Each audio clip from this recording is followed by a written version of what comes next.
Bienvenue dans Deep Bloom, le podcast où l'on explore ensemble nos mondes intérieurs, nos mémoires, nos émotions et nos renaissances. Je suis Justine, une maman et une femme en chemin. Ici, je partage mon parcours, mon ressenti, mes expériences de reconstruction après une amnésie traumatique. Dans ce podcast, tu y trouveras des témoignages personnels, des expériences vécues. Bienvenue dans cette communauté, bienvenue dans Deep Bloom.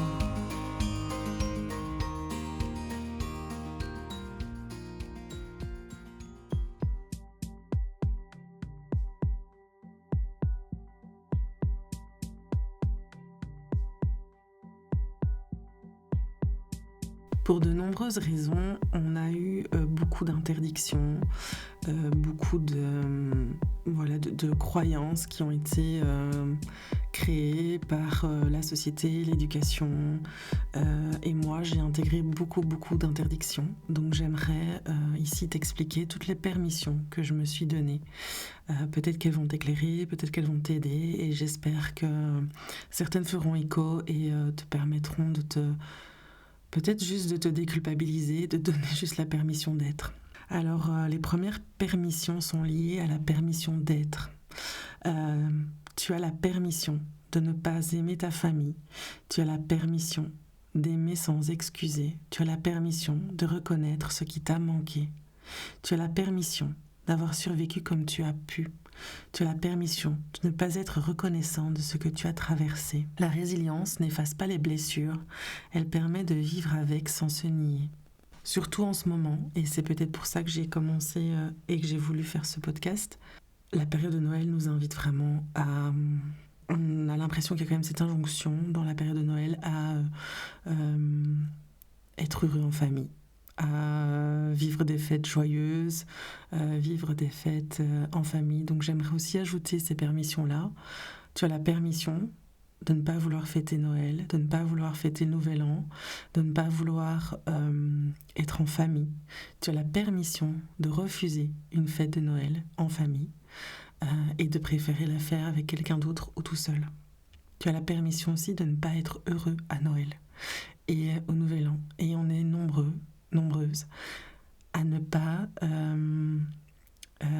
ressentir une joie immense pendant les fêtes, surtout si tu as vécu des drames, des traumatismes, des deuils qui te rappellent une certaine solitude, un manque d'un être cher à cette période. Le deuxième chapitre, c'est sur la permission de se reposer. Tu as la permission de te reposer sans l'avoir mérité. On est dans une société où on obtient des vacances au mérite, on obtient des congés au mérite, on obtient une prime parce qu'on a beaucoup travaillé. Moi, je me suis rendu compte que dans ma maison, si ce n'est pas rangé, je ne peux pas me reposer. Si ce n'est pas lavé, je dois me reposer, je ne peux pas me reposer. Maintenant, c'est plus le cas. Maintenant, s'il y a du bazar ou si ce n'est pas lavé ou si j'ai tout laissé en plan, j'ai le droit de me reposer. Parce que j'en ai besoin à ce moment-là.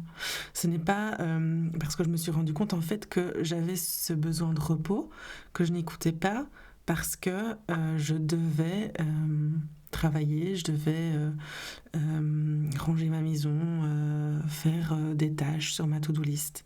Maintenant, j'ai ce besoin de repos, j'arrête tout et je me repose. En fait, on a le droit, on n'est pas obligé de mériter ce repos. Le repos n'est pas une récompense. C'est un besoin. C'est un besoin auquel on doit répondre. Et c'est important parce que, comme je l'ai expliqué, il y a 7 types de repos qui doivent être nourris pour pouvoir se sentir en pleine forme, pour se sentir rempli de vitalité, entre autres. Parce qu'il y a aussi d'autres choses qui peuvent pêcher si on manque de vitalité. Mais c'est pas une récompense, c'est important. Surtout dans une société dans laquelle on est, où tout va vite, où on a beaucoup de stimuli, où on a beaucoup de choses à faire, à prouver, voilà. On a besoin aussi de se reposer. Et tu as aussi la permission d'être fatigué sans explication. Tu as la permission de ralentir. Ton corps n'est pas paresseux. Il est peut-être juste épuisé d'avoir tenu trop longtemps. Moi, je me rends compte que j'ai accumulé une fatigue incommensurable. C'est encore difficile pour moi d'accepter que la fatigue est encore là, qu'elle m'empêche peut-être parfois de faire certaines choses. Mais en fait, il y a des moments où on a besoin de se reposer dans la vie. On ne doit pas toujours être dans le faire. Le chapitre 3 parle des permissions d'émotion. Alors, j'ai eu un échange avec Anne-Marie Lestic, du podcast 12, je pense, qui me réexpliquait en fait l'importance d'accueillir et de se laisser traverser par nos émotions. Donc ce qu'elle m'expliquait, c'était on a une émotion, c'est important de la voir, de l'accueillir, se laisser traverser par elle et également de manière mécanique. Pour certaines émotions, c'est plus de manière mécanique les sortir. Donc par exemple, si on est triste, pleurer, écrire, parler à quelqu'un. Ce qu'elle me disait par rapport à la colère, elle l'explique très très bien dans son livre et dans le podcast que j'ai fait avec elle, pour sortir la colère de manière mécanique. Il y a aussi la peur, on peut aussi la sortir de manière mécanique. Voilà, il y a toutes ces émotions et j'ai même en thérapie psychocorporelle sorti le dégoût, chose que je n'aurais jamais pensé faire en fait. Ça a bien fait rire mon compagnon. C'est vrai que la situation était assez cocasse. J'avais un seau et je laissais venir le dégoût, mais au point d'en avoir la nausée, au point... Certains peuvent aussi vomir, me disait ma psy. Donc, ces émotions, en fait, quand elles sont en nous, elles se cristallisent. Elles peuvent aussi sortir sous forme de maux physiques, sous forme de maladies, sous forme de... Voilà, le corps, en fait, cristallise tout ça. Et donc, c'est important de pouvoir les sortir et les accueillir et se laisser traverser par elles. Voilà. Et Anne-Marie me disait, c'est OK, en fait, de le faire aussi... quand elle vient, de pas se retenir parce qu'on se retrouve au supermarché ou parce qu'on est avec des gens avec qui on se sent un peu moins à l'aise. En fait, c'est OK. On n'a pas à être gêné de nos larmes, de nos pleurs. Et je pense que si on était tous un peu plus vulnérables, donc ça c'est une autre permission que j'ai, et la permission c'est de s'autoriser à exprimer ses émotions quand elles sont là, eh bien on aurait moins cette injonction à être parfait et à être fort et à ne jamais montrer qu'on pleure et donc montrer ce côté fragile comme on décrit. Mais en fait, ressentir ses émotions, je trouve en fait que c'est ça la réelle force, c'est de pouvoir se connecter à elles, se laisser traverser et elles vont passer. Ça aussi, c'est quelque chose que j'ai appris.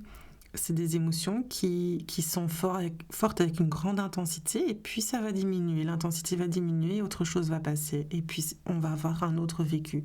La laisser se vivre dans le corps. Et ce qu'Anne-Marie expliquait aussi, ce que j'ai lu beaucoup, c'est que l'émotion, elle vient apporter un message et donc c'est chouette si on arrive à entendre ce message, voir quel est le besoin qui n'est pas respecté. Une émotion montre qu'il y a un besoin non respecté et essayer de trouver comment répondre à ce besoin, comment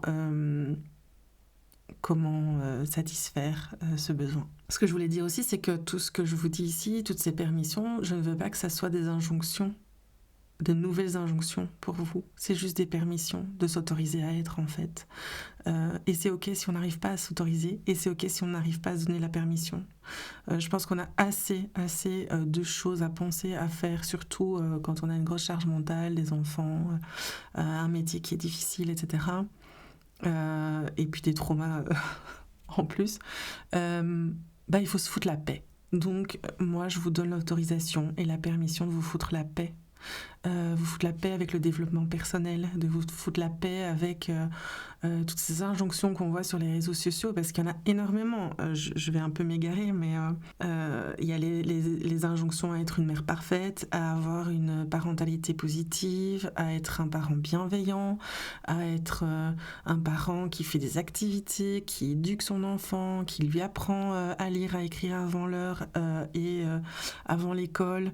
On devient un peu, avec cette société, on doit être parfait, on doit avoir une maison aseptisée, une maison esthétique, une maison beige, blanche, grise, sans couleur, parce que voilà, c'est un peu les normes et les codes qu'on voit, je trouve, sur les réseaux sociaux. On peut s'autoriser en fait à avoir du bazar dans la maison, on peut s'autoriser aussi à avoir un bordel joyeux et à pas avoir envie de ranger tous les jours sa maison, c'est ok aussi. Il y a énormément d'injonctions qu'on se fixe. Injonction avec la bonne mère, à donner, à faire toutes les collations, à faire toujours du mieux qu'on peut pour son enfant, oui, mais des fois ça arrive et c'est ok de ne pas être dans la parentalité bienveillante, de ne pas être une mère Montessori. Donc je pense qu'on doit vraiment apprendre à se foutre la paix. Et il y a aussi autre chose qui m'est venue, c'est que souvent, moi j'ai travaillé et j'ai appris à accueillir, me laisser traverser par les émotions plus dites connotées négatives. Ce que je revois un peu ma copie par rapport à ça, c'est que aucune émotion n'est négative, aucune émotion n'est positive. Elles ont toutes un message, elles sont toutes importantes et elles ont toutes de la place. Il faut toutes leur faire de la place. Mais moi, je me suis rendu compte que je n'accueillais même pas ma joie. Et donc, je pense aussi que c'était une interdiction, une injonction que j'avais entendue d'une tante un jour quand j'étais petite, c'est t'es trop expansive, arrête. Tu m'emmerdes avec t'étais expansive, expressive, hyper tout, et donc ta joie hyper, plus, non j'en veux pas, ton excitabilité quand t'es avec tes cousins et que tu t'amuses, non. Donc j'ai longtemps considéré que ma joie était, voilà, je devais aussi la taire, au même titre que les autres émotions. Et donc, je ne me laisse pas souvent traverser par la joie. Et donc, moi, je vous invite à penser à un moment joyeux et à le ressentir pleinement dans votre corps, ressentir où il se trouve dans votre corps, et sentir ce moment joyeux remplir toutes vos cellules. Et puis même, si vous avez envie, si vous avez un élan de sourire, souriez, de rire, riez. Si c'est un élan de danser ou d'écouter une musique qui vous donne le peps et qui vous donne la joie, mais allez-y. C'est important de vivre tout ça, toutes ces émotions. Donc un autre chapitre, c'est la permission de parler. Et donc, oui, on a la permission de parler. Ce n'est pas dangereux de parler. Pas du tout, pas du tout. Même si on t'a fait croire que c'était dangereux, ça ne l'est pas. Ça rejoint à nouveau la permission d'être vulnérable. Tu n'es pas en danger et c'est important justement. Le danger, c'est de rester dans le silence.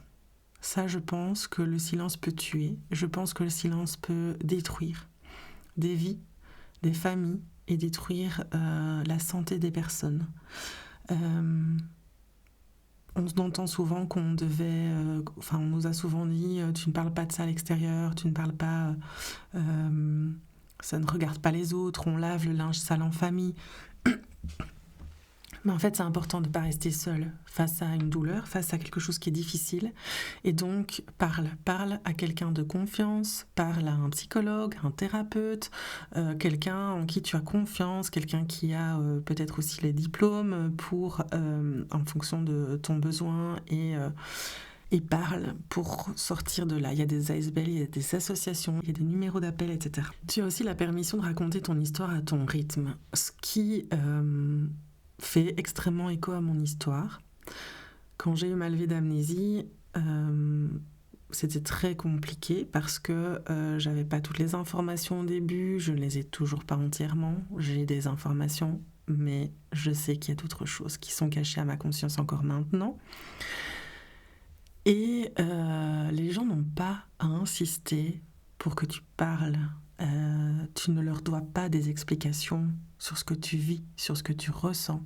Tu as le droit de le dire au moment que tu veux, à la personne que tu veux, à ton rythme.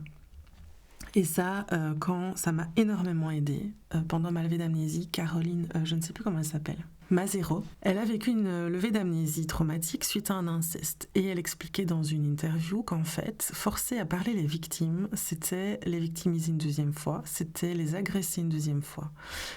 Et c'est exactement ce que je ressentais quand on me disait « mais parle, explique-nous, tu nous dois des explications, tu dois nous expliquer ce que tu sais, ce que tu as vu, ce que tu as vécu, comme tout ». Mais en fait, j'en étais incapable. J'en étais incapable, déjà à moi-même, de me l'expliquer et d'expliquer à mes très proches. Donc, il faut respecter le rythme, même si effectivement on ne comprend pas, on est dans une incompréhension. Mais il faut laisser cette porte ouverte. Si vous entendez quelqu'un qui a besoin, qui vit quelque chose de difficile, laissez-lui la porte ouverte de venir au moment où ça sera le plus juste pour lui. Donc tu n'es pas obligé de parler. Mais si ça te fait du bien et si ça te permet de sortir du silence, tu peux parler et choisis les bonnes personnes. Et j'en viens donc au chapitre 5 sur la vulnérabilité, où Brené Brown en parle très très bien dans un documentaire Netflix, dans son livre. Elle nous rappelle que ce n'est pas une faiblesse d'être vulnérable. Justement, je trouve que c'est hyper courageux. Et elle le dit aussi, c'est le courage de se montrer tel qu'on est, sans garantie du résultat. La vulnérabilité ne consiste pas à se mettre en danger non plus. C'est dire sa vérité émotionnelle dans un espace suffisamment sécurisé. C'est sûr que tu as la permission d'être vulnérable, mais fais-le dans un espace sécurisé, dans un espace où tu te sens en confiance. C'est comme pour parler. Être vulnérable, c'est où tu te sens en confiance. Et d'être vulnérable ne te rend pas indigne.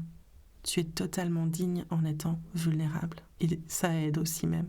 De voir des gens vulnérables m'a aidé. Ça m'a permis de me rendre compte que je n'étais pas seule et qu'on était nombreuses à vivre toute cette vulnérabilité, cette fragilité, ces difficultés de la vie. On est bien plus qu'on le pense. Le chapitre 6 parle du corps et de la nourriture. Donc, tu as la permission de manger inconditionnellement. Moi, je me suis interdit de manger plein de choses pendant des années. Je n'avais pas le droit de manger les aliments interdits, les aliments dits qui faisaient de grossir, les aliments pas sains, transformés, etc. Donc, à partir du jour où je me suis autorisée de manger de manière inconditionnelle grâce à l'alimentation intuitive, j'ai fait la paix avec mon corps. En tout cas, je suis en chemin. Et je fais la paix dans mon esprit. Je ne suis plus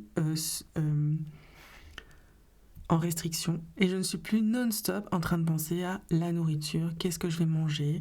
Est-ce que j'aurai assez? Est-ce que ça va me faire grossir? Qu'est-ce que je vais devoir faire pour compenser? Du sport? Oui, mais beaucoup de sport. Quel sport pour que je suis bien? J'en venais même à compter mon repassage en me disant mon repassage, ça va me permettre de bien perdre ce que j'ai mangé, puis ensuite j'irai marcher, et puis après je ferai telle autre activité pour perdre du poids, et puis le soir je mange plus rien, voilà. Donc tu as la permission de manger inconditionnellement. En fait, manger c'est un besoin vital, c'est un besoin au même titre que se reposer, c'est un besoin physiologique de base, donc c'est important. Et ce que j'ai aussi compris, et ça je pense que ça peut gêner beaucoup et vous pouvez ne pas être d'accord du tout avec ça. Ce que j'ai compris, c'est que aucun aliment ne fait grossir. C'est de manger au-delà de sa faim et de manger sous restriction qui fait grossir. Et donc là, je vous renvoie vers le livre de Zina Mektoub sur la peur de maigrir. Je ne sais plus comment elle le titre exactement, mais bon, je pourrais vous le remettre en lien.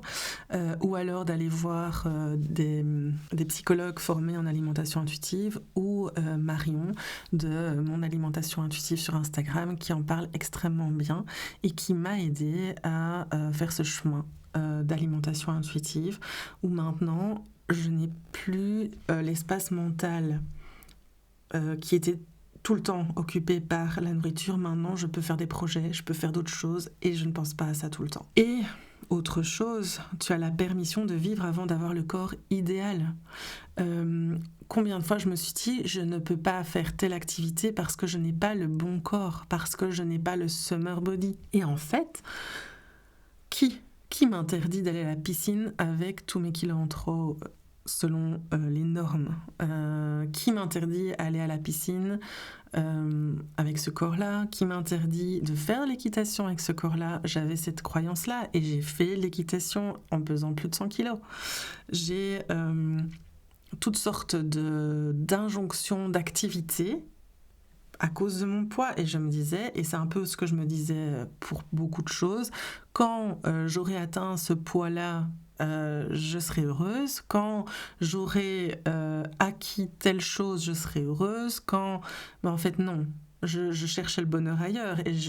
Et on a le droit de vivre ici et maintenant, quel que soit le corps qu'on a.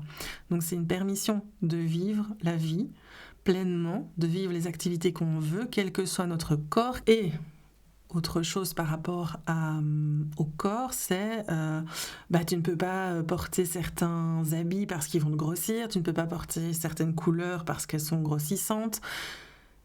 Mais non, en fait, je me suis aussi autorisée à jouer avec mon style, à être dans les couleurs, à être dans les matières que j'aime, même si la société dit qu'elles sont grossissantes. Je mets des choses qui me font du bien, dans lesquelles je me sens bien et qui m'amènent de la joie. Donc, c'est tout ce qui compte. Et autre chose par rapport à ça, c'est moi je suis épatée par les femmes qui se donnent la permission de ne pas mettre de soutien-gorge, parce que ça aussi c'est une injonction de la société. Est-ce que on a déjà remis en question le fait que les femmes devaient mettre des soutiens-gorge? Qui a dit ça finalement? Quelle est cette injonction derrière? Est-ce que on est vraiment obligé de mettre un soutien-gorge? Voilà, ça, je me rends compte que quand une femme ose faire ça et qu'elle n'a pas la poitrine petite, bien formée, qui est qui ne bouge pas, on ne dit rien. Par contre, si c'est une femme qui a une poitrine plus volumineuse, une poitrine qui tombe un peu parce que la vie, parce que le corps, là on juge et elle reçoit des tas d'insultes. Donc je trouve ça aberrant en fait, cette injonction. C'était une aparté. Chapitre 7, sur les rêves et l'enfant intérieur. Tu as la permission de réaliser tes rêves d'enfant.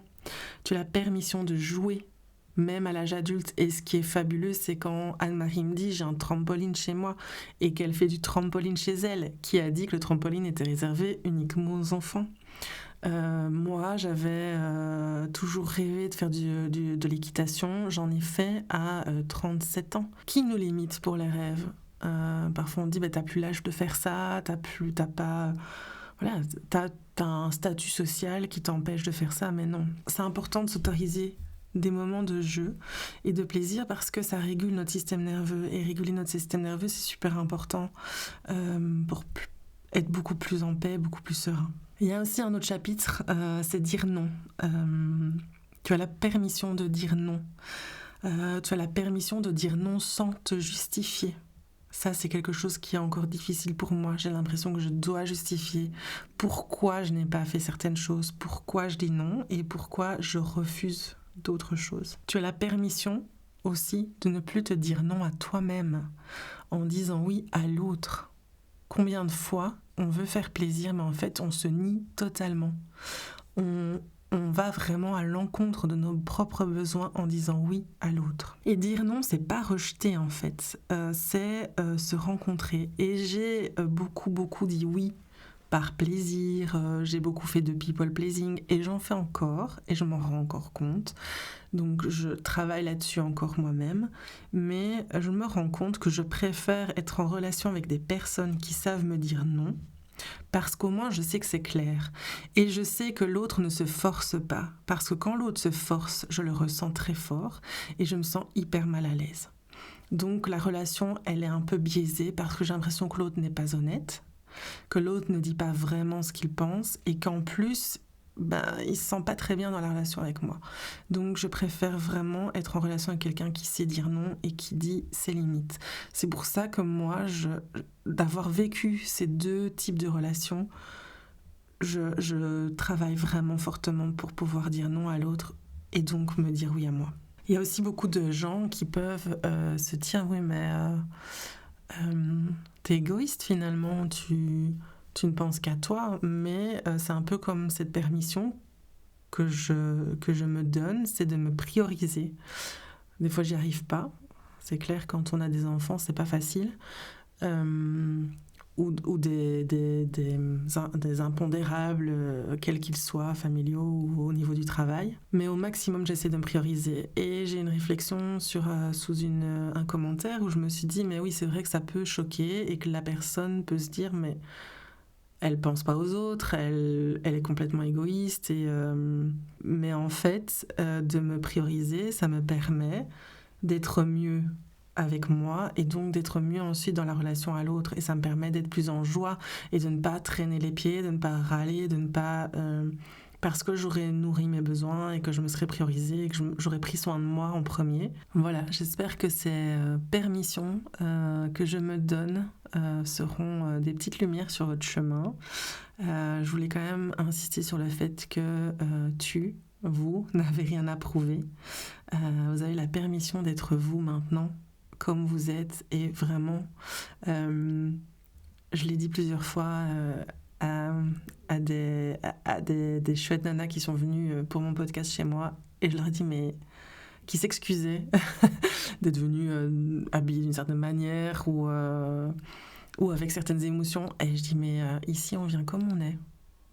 C'est comme ça que je vous attends en fait, c'est comme ça que je vous veux, c'est comme ça que je veux être en relation avec vous, c'est comme vous êtes, dans toute votre vulnérabilité, dans toute votre honnêteté et dans votre respect de vous, de respect des limites.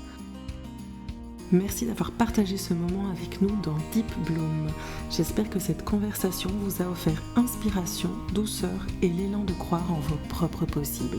Si cet épisode vous a touché, je vous invite à le partager autour de vous, à laisser un commentaire ou quelques étoiles sur votre plateforme d'écoute. Cela aide Deep Bloom à fleurir et à rayonner toujours plus loin. Prenez soin de vous, laissez vos racines plonger en profondeur et vos fleurs s'ouvrir à la lumière.